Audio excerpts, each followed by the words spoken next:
Wealth, power और influence, ये तीन सबसे इम्पोर्टेंट फैक्टर्स हैं जो कि एक अल्ट्रा सक्सेसफुल ह्यूमन को बनाती है। आप इस आर्टिकल को देखिए। आज दुनिया में बिलियन डॉलर्स की वैल्यूएशन वाली 1200 से भी ज़्यादा कंपनीज मौजूद हैं। और क्या आप जानते हैं कि दुनिया की पहली बिलियन डॉलर कंपनी कौन सी थी? ये थी यूएस स्टील, जो साल 1901 में 1.4 बिलियन डॉलर्स के वैल्यूएशन को क्रॉस कर चुकी थी। और इसका मालिक एक ऐसा इंसान था जिसने 2 बार अमेरिका को फाइनेंशियल क्राइसिस से बचाया था, जो अपने एक इशारे से कंपनीज को बनाने और तबाह करने की सलाहियत रखता था। आज अमेरिका एक सुपर पावर है तो इसके पीछे इस एक आदमी का दिमाग है। एक ऐसा इन्वेस्टमेंट बैंकर है जिसने अमेरिका के प्रेसिडेंट तक को अपने सामने झुकने पर मजबूर कर दिया। मैं बात कर रहा हूं जेपी मॉर्गन की, जिसकी पावर, वेल्थ और इन्फ्लुएंस ने मॉडर्न अमेरिका की नींव रखी और दुनिया का सबसे बड़ा बैंक बनाया। आखिर ये सब कुछ हुआ कैसे? आज इसी सवाल का जवाब जानेंगे हम आज की इस वीडियो में। दोस्तों, हमारी कहानी शुरू होती है 17 अप्रैल 1837 को, जब अमेरिका के हार्टफोर्ड में जॉन पेरिपन मॉर्गन का जन्म होता है। जॉन की फैमिली अमीर और इन्फ्लुएंस थी, जहां उनके फादर जॉन स्पेंसर मॉर्गन एक वेल्थी बैंकर और हार्टफोर्ड के सबसे बड़े ड्राई गुड्स के होलसेल और पार्टनर हुआ करते थे। जब जॉन 10 साल के थे तब उनके ग्रैंडफादर की डेथ हो गई और वो अपने पीछे काफ़ी सारा धन दौलत छोड़ गए। इस पैसे को यूज़ करके जॉन के फादर ने कंपनी में ज़्यादा शेयर्स खरीदे और इसका नाम बदलकर मैथर मॉर्गन एंड को कर दिया। इनके फादर चाहते थे कि जॉन भी इनकी तरह बैंकिंग और फाइनेंस की फील्ड में काम करे और इसी के लिए वो इन्हें बेस्ट एजुकेशन फैसिलिटीज देते हैं। इसी साल 1851 में वो बॉस्टन पढ़ने जाते हैं और एक तरफ जहां बाकी के बच्चे मैदान में खेलते कूदते रहते थे, इसी उम्र में जॉन घर के अंदर बैठकर किताबें और बैंक्स की फाइनेंशियल स्टेटमेंट को पढ़ रहे थे। साल 1857 तक वो बोस्टन, स्विट्जरलैंड और जर्मनी से अपनी स्टडी को कंप्लीट कर चुके थे और फाइनेंस की दुनिया में कदम रखने के लिए तैयार थे। अपने बाप के इन्फ्लुएंस से जॉन को अमेरिका के वॉल स्ट्रीट के एक बैंकिंग फर्म में काम मिलता है, जो इनके फादर की कंपनी का काम ही संभाला करती थी। जॉन ने कुछ सालों तक इस बैंकिंग फर्म में काम किया और फिर साल 1961 में उन्होंने अपना खुद का फर्म खोलने का फैसला किया, जिसका नाम रखा था जेपी मॉर्गन एंड को। ये कंपनी भी उनके बाप की तरह बैंकिंग एजेंट के तौर पर काम करती थी। हालांकि इससे पहले जॉन अपनी नई कंपनी के साथ मार्केट में पैर जमा पाते, अमेरिका में सिविल वॉर शुरू हो जाता है और इसी दौरान यूएस फेडरल गवर्नमेंट ने एक ड्राफ्ट जारी किया, जिसके मुताबिक 20 से 45 साल के सभी बंदों को वॉर में पार्टिसिपेट करना कंपल्सरी था। पर यहाँ पर एक शर्त ये भी रखी गई थी कि अगर कोई $300 पे करता है तो उसकी जगह किसी दूसरे को वार में खड़ा कर दिया जाएगा। जॉन पेरिपन के लिए अपनी जान के आगे $300 दे देना कुछ भी बड़ा नहीं था और मुल्क से ज्यादा उन्हें अपने बिजनेस से प्यार था। वो $300 पे करके अपनी जान तो बचा लेते हैं, मगर साथ ही वो अमेरिकन गवर्नमेंट को वार के दौरान बेवकूफ़ बनाकर ज़बरदस्त प्रॉफिट अर्न करते हैं। जॉन पेरिपन सैमन एस्ट्यूनस नाम के एक डेवलपमेंट के साथ मिलकर $3.5 पर राइफल के हिसाब से हॉल कार्बन राइफल्स खरीदते हैं और उनमें कुछ मॉडिफिकेशन कराकर सरकार को वही राइफल्स $22 पर पीस में बेच देते हैं। इस तरह वो वार के बीच अपने ही मुल्क की गवर्नमेंट को बेवकूफ़ बनाकर अपने पैसे को 600 गुना तक बढ़ा लेते हैं।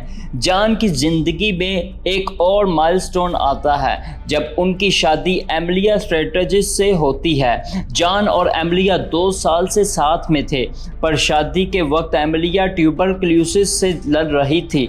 वक्त के साथ एमिलिया की तबीयत बिगड़ जाती है और शादी के सिर्फ 4 महीने बाद उनकी मौत हो जाती है और जॉन पेरिपन मॉर्गन 24 साल की उम्र में अकेले पड़ चुके थे। मगर एमिलिया की मौत के बाद जॉन ने खुद को टूटने नहीं दिया और अपने आप को पूरी तरह से काम के लिए डेडिकेट कर दिया।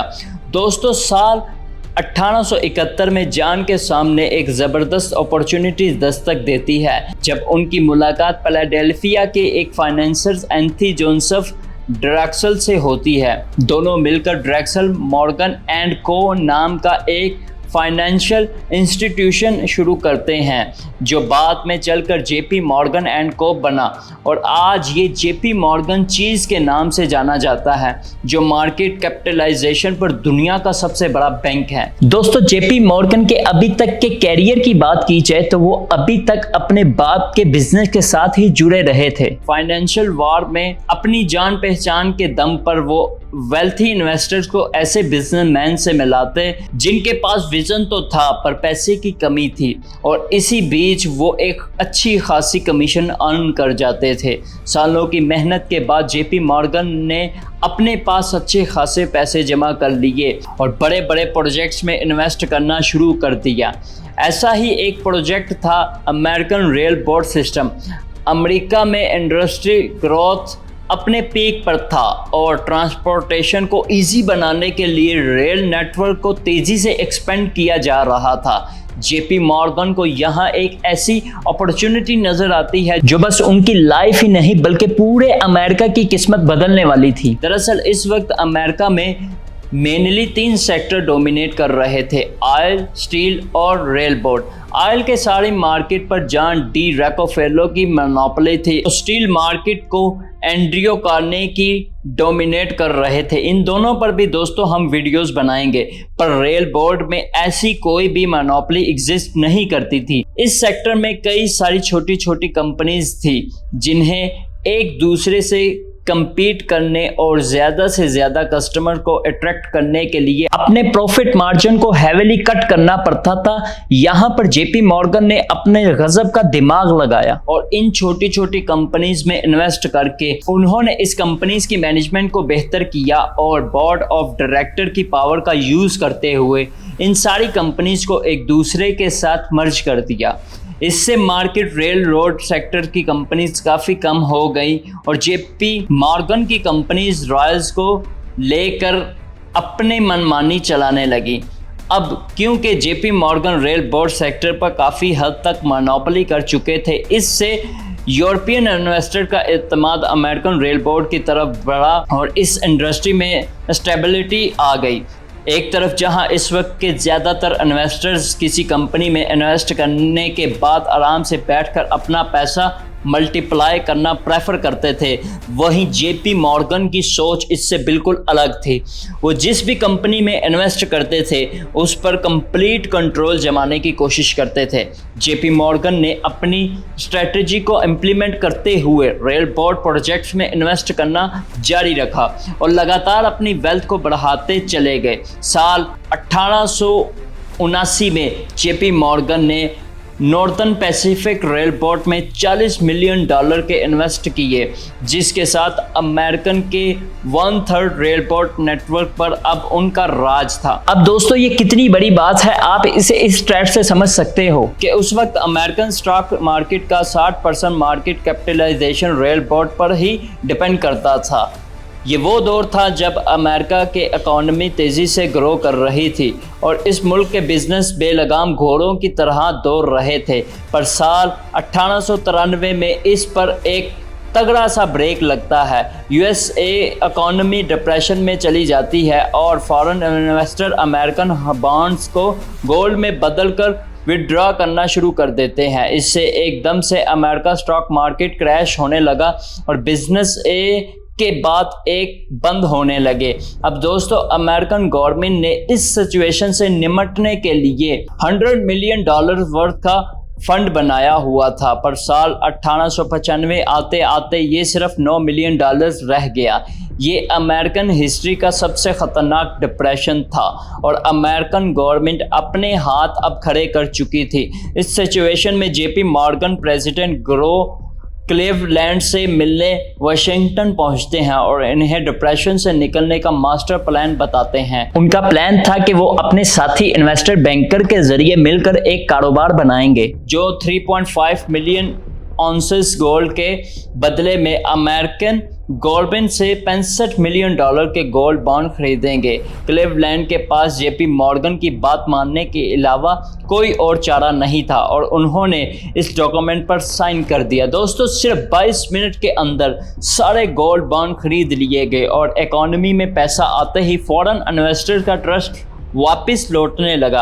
अमेरिकन इकोनॉमी को मिले इस बूस्ट के बाद स्टॉक मार्केट की हालत भी सुधरने लगी और 1897 में यूएस इकोनॉमी डिप्रेशन ख़त्म हो गया। जेपी मॉर्गन ने न सिर्फ सिंगल हैंडली अमेरिका को डूबने से बचाया बल्कि गवर्नमेंट की मजबूरी का फ़ायदा उठाकर काफ़ी सस्ते में खुद भी गोल्ड बॉन्ड्स हासिल कर लिए। जेपी मॉर्गन की मोनोपोली हो और क्राइसिस के वक्त पूरे मुल्क को एक ही इंसान पर निर्भर करना पड़े। अमेरिका में अब जेपी मॉर्गन के खिलाफ प्रोटेस्ट शुरू हो चुके थे और प्रेसिडेंट थियोडोर रूजवेल्ट और जो कि ऑलरेडी जेपी मॉर्गन की मोनोपोली को डिस्ट्रॉय करना चाहते थे, उन्होंने मौके का फ़ायदा उठाकर जेपी मॉर्गन के खिलाफ लीगली एक्शन लेना शुरू कर दिया।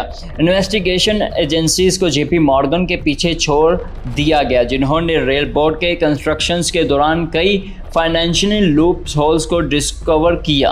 जेपी मॉर्गन ने वॉल स्ट्रीट के वेल्थी इन्वेस्टर बैंकर के साथ मिनी ट्रस्ट नाम की कम्युनिटी बना ली थी जो इनडायरेक्टली पूरे मुल्क के फाइनेंशियल्स को कंट्रोल कर रही थी। इसी के इन्वेस्टिगेशन के लिए United state house banking and currency committee नई कमेटी बनाई जाती है जो जेपी मॉर्गन से काफ़ी लंबे वक्त तक पूछताछ करती है, लेकिन इससे पहले कि ये कमेटी कोई अंजाम तक पहुंच सके 31 मार्च 1913 को जेपी मॉर्गन की मौत हो जाती है।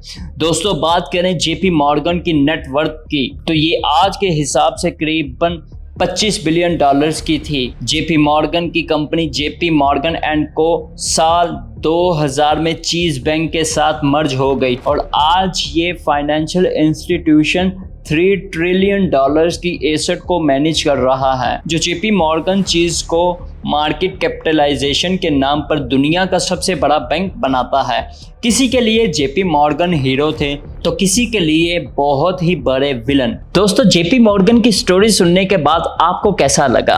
कमेंट सेक्शन में अपनी राय का इजहार लाजमी कीजिए और अगर आप ब्लैक रॉक के बारे में जानना चाहते हैं जो पूरी दुनिया के पॉलिटिशियंस और बिजनेस को कंट्रोल करती है तो आप इस पे क्लिक करके इस वीडियो को देख सकते हैं। बाकी आज के लिए बस इतना ही।